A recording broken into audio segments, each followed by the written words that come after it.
Good evening. Actually आज का topic है साइटोकाइनेसिस।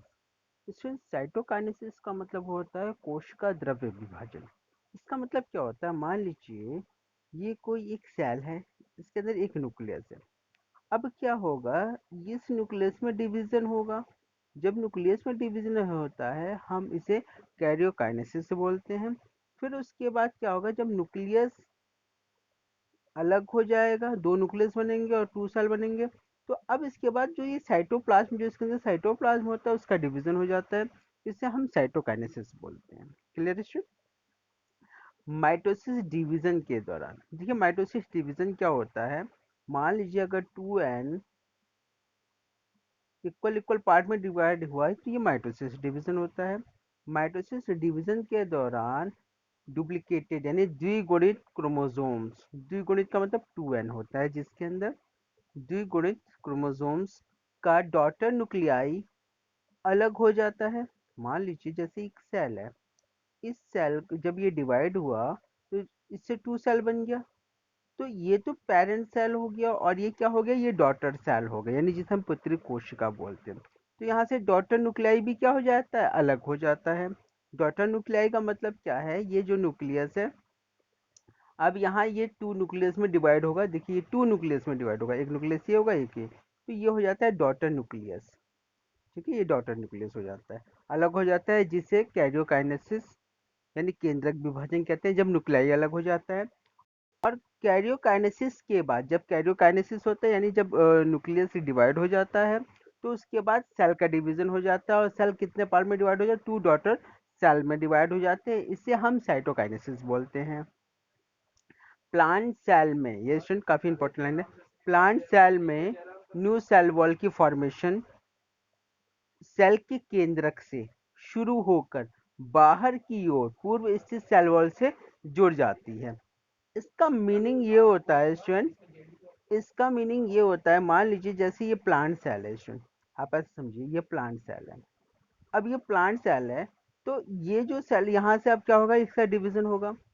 ये सेल वॉल होती है। अब ये सेल अलग हो जाएगी और ये सेल अलग हो जाएगी, यानी इससे क्या कितनी सेल बन जाएगी, टू सेल बन जाएगी।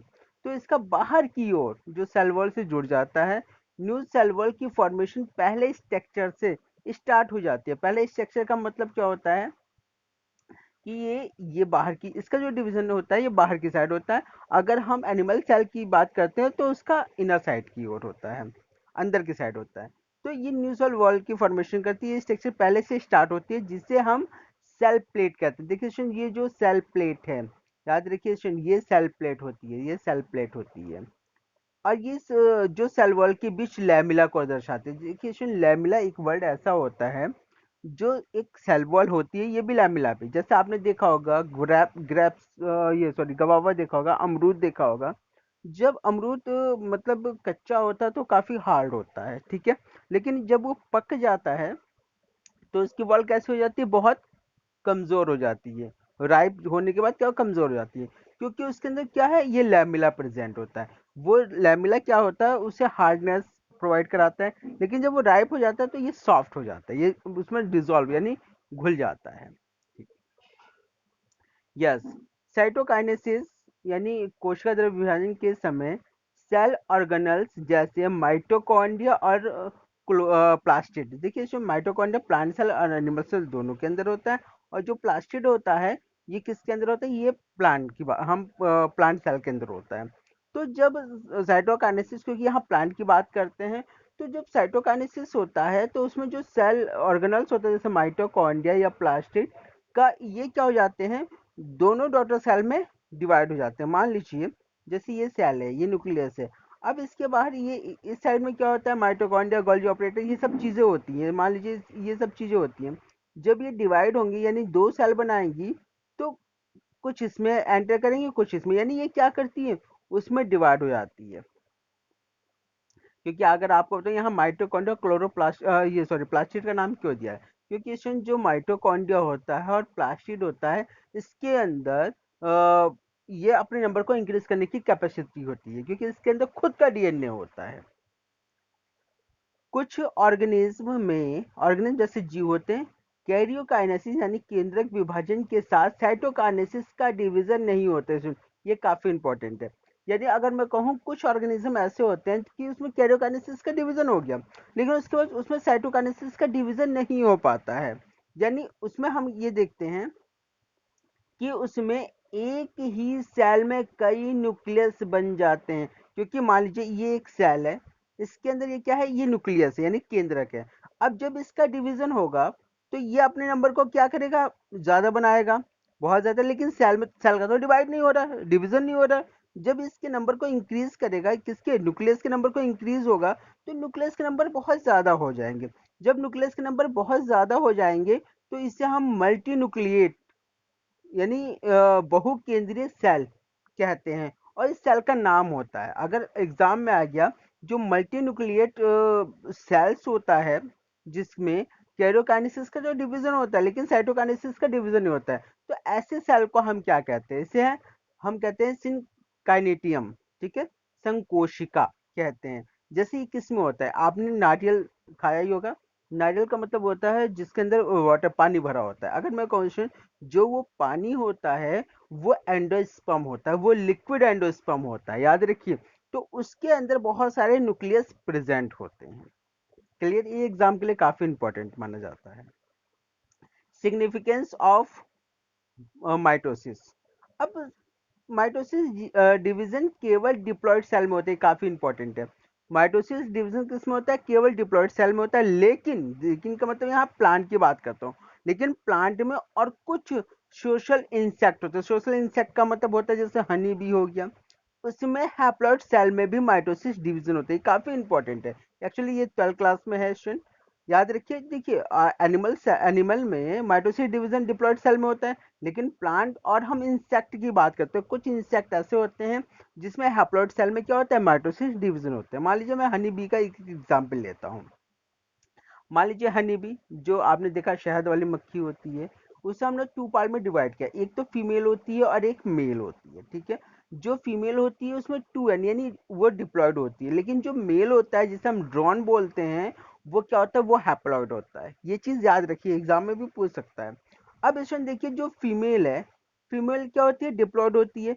तो अब फीमेल में क्या आती है, वर्कर्स भी आती है और क्वीन आते हैं। लेकिन देखिए, जो वर्कर्स होती है वो रिप्रोडक्शन मतलब वो ऑफ स्प्रिंग को पैदा नहीं कर सकती है। लेकिन जो क्यून होती है, जिसे हम रानी मक्खी कहते हैं, उसका एक ही फंक्शन होता है, ताकि वो रिप्रोडक्शन करके बेबी की फॉर्मेशन करना। ठीक है, तो ये तो फर्टिलाइजेशन नहीं करेगी। अब जो क्वीन होगी वो क्या होती है, वो डिप्लॉयड होती है। अब उसके अंदर ओवम की फॉर्मेशन होती है, और आपको पता है जो ओवम होता है वो हैप्लॉइड होता है। तो देखिए, ओवम ये एन है, क्योंकि ये क्या है, ओवा यानी ओवम हो गया। ठीक है, अब जो ये हैप्लॉइड है, अब मेल क्या होता है, मेल भी हैप्लॉइड। जब मेल और जो ये क्वीन दोनों रिप्रोडक्शन करती है, तो क्या कर, यानी जब फर्टिलाइजेशन करती है तो क्या होगी, जब फर्टिलाइजेशन, तो एक एन यहाँ से आएगा और एक एन यहाँ से आएगा, तो क्या बनाएगा, 2n बनाएगा। 2n का मतलब हो गया कि ये डिप्लॉयड बनाएगा। और आपको पता है डिप्लॉयड यहाँ पे कौन है, यहाँ पे फीमेल है। तो फीमेल कौन सी होती है, चाहे वर्कर्स हो गई चाहे क्वीन हो गई। अब देखिए, वर्कर्स और क्वीन बनती कैसे हैं। उसमें जो छत्ता होता है, कॉलोनी होती है, उसमें रॉयल जेली होती है। जो रॉयल जेली खाएगा, मान लीजिए आपने देखा होगा, अगर क्वीन ने जो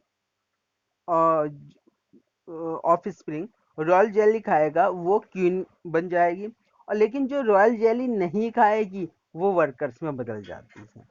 क्लियर, जिसने रॉयल जेली खाया वो क्वीन में चेंज हो गई, और जिसने रॉयल जेली नहीं खाया वो वर्कर्स में हो गई। अब क्या होगी, जो ये क्वीन होगी ये हैप्लॉइड है। अब ये क्वीन क्या करती है, जैसे मान लीजिए आपने देखा एक ओवम मेल, जो मेल होता है, इसके गैमेट के साथ फ्यूज हो गया, तो ये डिप्लॉयड है। लेकिन कुछ जो क्वीन होती है उसके जो गैमेट होंगे, वो बिना फर्टाइल के ही एक ऑफस्प्रिंग पैदा करते हैं, और वो क्या होती है, वो मेल होती है। इस प्रोसेस को हम पार्थिनोजेनेसिस बोलते हैं। ये 12th क्लास में भी है स्टूडेंट, याद रखिए कि बिना फर्टाइल हुए जो मेल की फॉर्मेशन हो गई, उसे हमने क्या कहा, उसे हमने पार्थिनोजेनेसिस कहा। तो इसमें देखिए, ये हैप्लॉइड है, तो यहाँ पे ये जो पॉइंट है, कि कुछ सामाजिक कीट यानी सोशल इंसेक्ट में हैप्लॉइड सेल में माइटोसिस डिवीजन होता है। ये पॉइंट आपका क्लियर हो गया। ठीक है स्टूडेंट, ओके, थैंक यू।